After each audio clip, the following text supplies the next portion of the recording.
Okay, let us continue with our discussion with your Neisseria meningitidis. Let us continue with your Neisseria meningitidis. Neisseria meningitidis, also called as your meningococci. Okay, we also call it as your meningococci. Okay, your meningococci, okay, it is the causative agent of epidemic meningococcal meningitis, also known as your meningococcemia. Okay, and then aside from this, they are also the causative agent of cerebrospinal fever or your spotted fever, also known as your spotted fever. Now, actually, your Neisseria meningitidis is said to be the leading cause of fatal bacterial meningitis. Okay, your Neisseria meningitidis is the leading cause of fatal bacterial meningitis. Okay, now your gonococci, according to references, there are at least 13 serogroups of your meningococci. There are at least 13 serogroups of meningococci. However, the most important serogroups of Neisseria meningitidis, most important kasi ito yung mga nagkukos ng infections among human. Okay? Now, these are your serogroup A, B, C, X, Y, and W135. Okay? So, these serogroups are the most clinically significant when causing disease among humans. Okay? Now, just like your Neisseria gonorrhoeae, your Neisseria meningitidis, okay, ang pinaka-natural host nila are the humans also. Now, let us talk about the pathophysiology or pathogenesis of this bacteria. Okay? The portal of entry, main portal of entry of this bacteria is the nasopharynx. Okay, the nasopharynx is the portal of entry. Okay, and then from there, the organism will establish itself by attaching to the epithelial cells with the aid of their villi.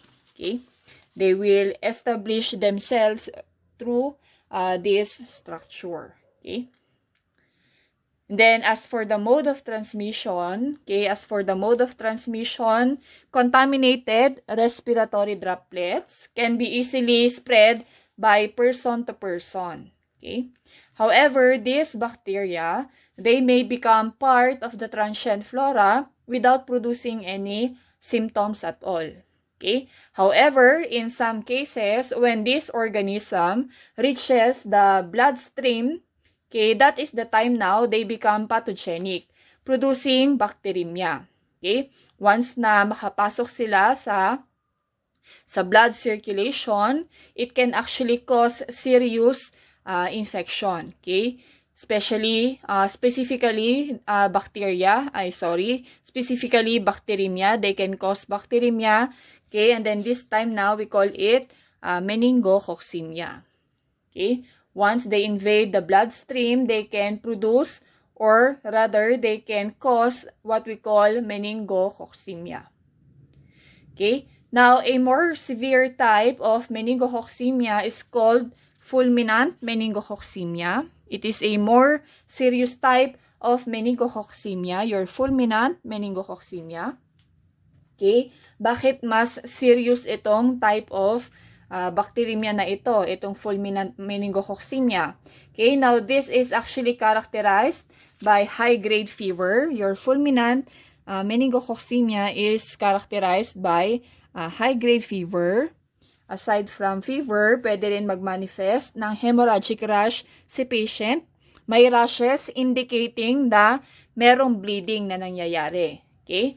Okay, aside from hemorrhagic rash, the patient may also develop or suffer from DIC, disseminated intravascular coagulation. Okay, and then subsequently, this DIC will now can now actually result to circulatory collapse. Okay, circulatory collapse.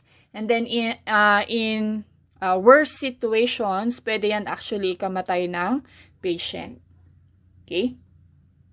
Now the reason why there is episodes of DIC, bakit nagkakaroon ng DIC class, okay? The bleeding, it is mainly due to the activity of this complex, what we call lipopolysaccharide endotoxin complex, okay? Kaya nagkakaroon ng bleeding. Pero bakit? Now, before we go there, remember your Neisseria meningitidis is a gram-negative bacteria. Gram-negative yan mga yan. Now, anong meron kay gram-negative? They are capable of producing endotoxin. Okay? Now, itong gram-negative bacteria natin, they will later on produce this endotoxin together with the lipopolysaccharide. Okay, magsasama yan. It is actually produced by this organism, this complex. Now, this complex, anong gagawin nito class? Your lipopolysaccharide and endotoxin. What are they capable of? Okay, they are capable of activating your coagulation cascade. Okay, they will activate your coagulation cascade, the effect of your lipopolysaccharide endotoxin complex. Okay, they will activate the coagulation cascade. I will not elaborate anymore this process kasi na-discuss na natin to dati sa lecture before. Okay? Now, the important here now is what is the end product of your coagulation cascade, diba? It is your fibrinogen that will later on be converted into fibrin products. Okay? That is the end product of your coagulation cascade. Supposed to be fibrin product. Now, this fibrin product, okay, ang mangyayari kay fibrin, this fibrin will be deposited. It will be deposited in small blood vessels, causing hemorrhage now, okay, specifically in the adrenal gland, okay. It will be deposited in the small blood vessels of the adrenal gland, okay. Kaya nagkakaroon din ng massive hemorrhage. Okay, now this condition, overall this condition, the bleeding in the adrenal gland caused by this bacteria, we call this condition your Waterhouse-Friedrichsen syndrome. Okay, your Waterhouse-Friedrichsen syndrome. Okay. Now, ang tanong nyo siguro class, bakit may DIC ma'am? Okay, nagkakaroon ng disseminated intravascular coagulation because of the excessively activation of this coagulation cascade. Bakit nagkakaroon ng activation of this cascade?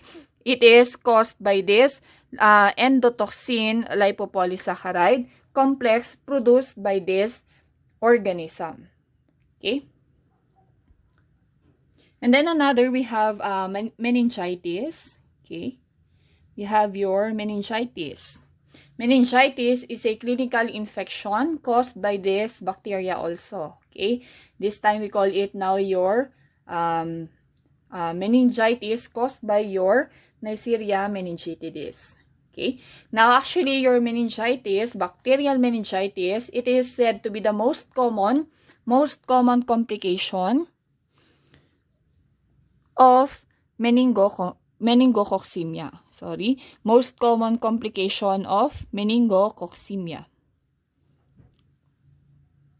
It is the most common complication of meningococcemia, and then the symptoms usually begin with an intense headache, vomiting, and even stiff neck. Okay, and then later on it can actually progress to coma within a few hours lamang. Okay, so meningitis is the most common complication of meningococcemia.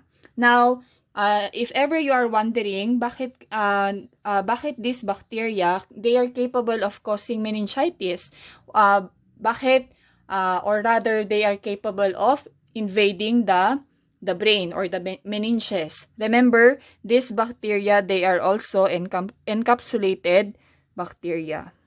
Okay, they are encapsulated organism. That is why they are capable of causing meningitis. Okay?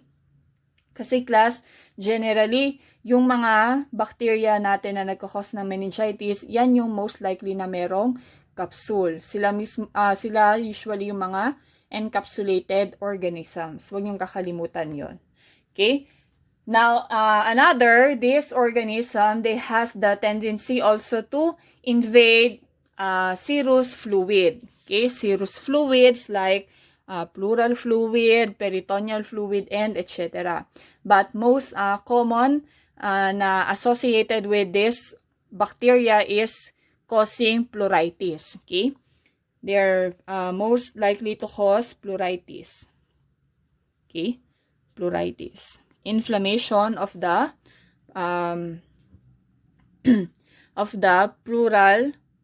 pleural cavity. Okay? Pleuritis. Aside from invading the pleural fluid, they are also capable of invading joint fluid, okay, causing now bacterial arthritis. Bacterial arthritis or infectious arthritis or septic arthritis. Okay? Now, take note that meningococcemia, okay, in the case of Neisseria meningitidis, okay, take note that meningococcemia may occur with or without meningitis. Okay, so, pwedeng merong meningococcemia, pwede siyang kasama niya ang meningitis, but not all the time. Okay, so meningococcemia may occur with or without meningitis. Okay, now, for the treatment of choice, always remember, penicillin G will remain the drug of choice for the treatment of meningococcal meningitis. Okay, so penicillin G is our drug of choice for treatment of meningococcal meningitis. Now, for the specimen collection and handling, blood samples and puncture material from petechial lesions may be taken for smear and culture examination. Pwede din, most commonly, CSF sample, especially in suspected cases of meningitis. Okay, and then this may be taken for culture, smear, and even chemical determination. Okay, so kapag chemical test ang ipoperform natin, always CSF sample ang gagamitin. Okay, CSF sample. And then, aside from this, samples natin, we can also accept nasopharyngeal swab, especially for surveillance monitoring. Okay, so nasopharyngeal swab cultures are suitable for surveillance monitoring purposes, especially for asymptomatic patients. Okay, now important notes to remember na lang. Okay, notes to remember. This organism is said to be highly sensitive to SPS, just like your Neisseria gonorrhoeae. Okay, this organism, they are highly sensitive to sodium polyanethol sulfonate. Okay, so the content should not exceed 0.025%. Okay, so babaan nyo yung concentration ng SPS because they are highly sensitive to this additive. Okay, and then for CSF sample, they should be plated immediately on chocolate agar plate. Okay, they should be plated immediately on chocolate agar plate, and it should be incubated. Okay, it should be incubated at 37 degrees Celsius in an atmosphere with a high concentration, or rather, basta merong presence of carbon dioxide. Okay? At least 3 to 5% of carbon dioxide. 3 to 5% carbon dioxide. Okay? Now, if culture media is not readily available, kapag wala pang culture media, the CSF samples must be incubated directly at 37 degrees Celsius. Okay? Habang nag-aantay ka, kailangan mo siyang i-incubate at 37 degrees Celsius. Why? Because they are said to be cold-sensitive organism. Okay? So, bago mo siya i-culture, if immediate culture or immediate plating is not possible, you can incubate it directly at 37 degrees Celsius because they are highly sensitive to cold temperature. Now, for the laboratory diagnosis for your Neisseria meningitidis, microscopically, okay, yung mga stain smears natin, it should show, okay, or rather, dapat ang makita nyo, mga gram-negative diplococci intracellularly or extracellularly. Okay? Diba? Unlike in your Neisseria gonorrhoeae, dapat restricted ang makita mo is it should exist inside a polymorphonuclear cell. Okay? But this time, your Neisseria meningitidis, okay lang kung makakita ka ng intracellular gram-negative diplococci or extracellular gram-negative diplococci. Okay? Now, since they are encapsulated organisms, sabi ko kanina, they are encapsulated organism. Okay? Pag sinilip mo yan sa microscope, often they show a halo. Okay? A halo surrounding the organism. Okay? They may show a halo surrounding the organism. Okay? Now, as for the culture media or for the cultural characteristics of this bacteria, the colonies can be described as mucoid. Mucoid colonies kasi nga due to the presence of their capsule. Okay? Now, kung sa BAP mo yan kinulture, in blood agar plate, usually the colonies may appear as bluish-gray in color. Okay? Bluish-gray colonies. Pag sa chocolate agar plate naman, usually it is small colonies with tan yung kulay ng colonies. Okay? Small tan colonies. Okay? Then lastly, we have your biochemical test for the diagnosis of your Neisseria meningitidis. Okay? Your Neisseria meningitidis are also oxidase positive, so we can make use or we can perform your oxidase test. Okay? They are also carbohydrate fermenters, so we can make use of carbohydrate utilization test. Okay? Carbohydrate utilization test. Now, your Neisseria meningitidis, they are said to be glucose fermenters and maltose fermenter. Okay? So, madali mo siyang ma-distinguish from Neisseria gonorrhoeae just by performing your carbohydrate utilization test. Now, kapag it ferments both your glucose and maltose, then it is definitive of Neisseria meningitidis. But pag glucose lang, Neisseria gonorrhoeae lang yung organism mo. Okay? Aside from this two tests, we can also make use of beta-lactamase test. Beta-lactamase test, also known as your cephalosporinase test. Your cephalosporinase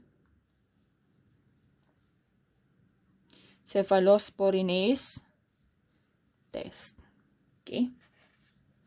By using your reagent, cephinase nitrocephin disc or your cephalosporin disc. Okay? With a positive result of deep pink or red color. Okay? Yielding now a positive result of deep pink or red color. Okay? And then also, latex agglutination tests are also available for the detection or identification of Neisseria meningitidis. Okay, so latex agglutination test, it is actually a direct test for the identification of antigen. Antigen ang dinedetect natin dito. Okay, the antigen against your Neisseria meningitidis by using CSF or serum sample from your patients.